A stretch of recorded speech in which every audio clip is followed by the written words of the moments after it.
Speaker 1. I decided that when I turned 21, I would travel to Cairo to see the last remaining wonder of the ancient world, the Great Pyramid of Giza. But when I started to do some research on how I would get there and where I would stay, I realized how expensive everything was for a solo traveler like myself. Luckily, one of my friends works at a local travel agency and told me about their package holidays to Egypt.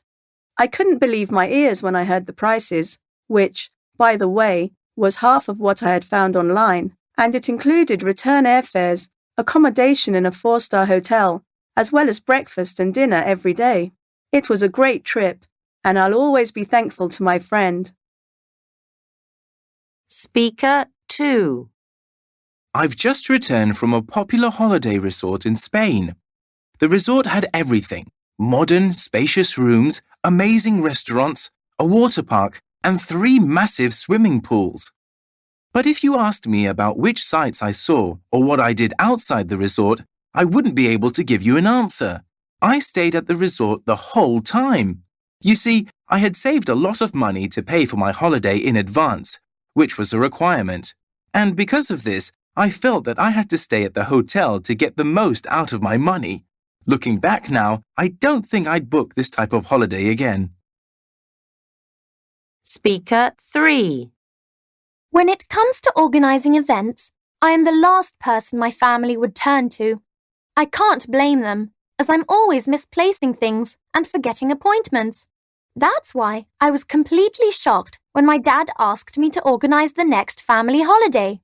I was overwhelmed and confused looking for information on my own. Luckily, though, I saw an online advert for package holidays. I called the number on the ad, and from that point on, they organised everything for the trip.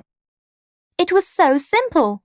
The best part was that everything was organised in advance, which takes the stress away while on holiday. All I had to do was concentrate on having fun. Speaker 4.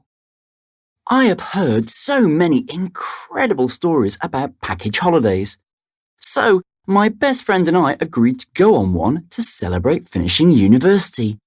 When the time came, we read a few brochures about the holidays on offer and chose one of them.